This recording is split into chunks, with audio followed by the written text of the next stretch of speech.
Today's 2-minute tech tip is how to move files from your My Drive to your Team Drive.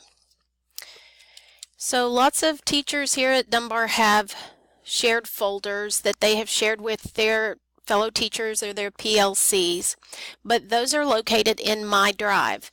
And if something were to happen to you and your account were to be disabled, other teachers would lose access to those files.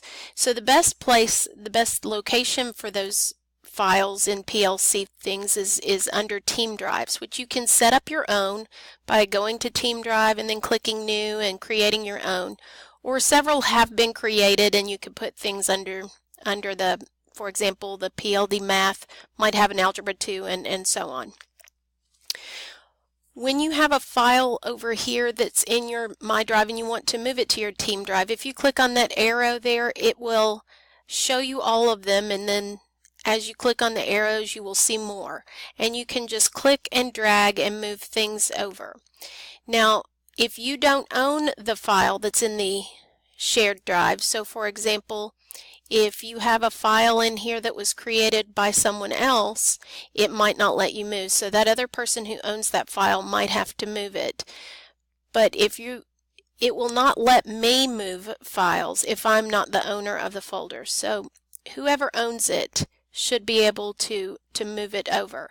Once everything is in Team Drives, then you're good to go. If a team member loses their account, everybody else in that Team Drive can continue to have access to those files. Another easy way to do that is if you have Drive File Stream, and everyone has that or should have that installed on their computer. You just click on your button, go to Drive File Stream here, and the first time you open it, you'll have to put in your email address and password. And after that, you will see that file located here in your File Explorer. You'll see Google Drive File Stream, and you will be able to expand on that and see My Drive and Team Drives.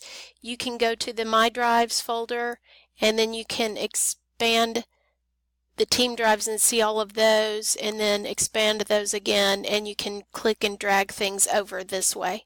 So 2 ways to move files. Hopefully you can get all of those moved over and everybody will continue to have access to them. If you have any questions, let me know.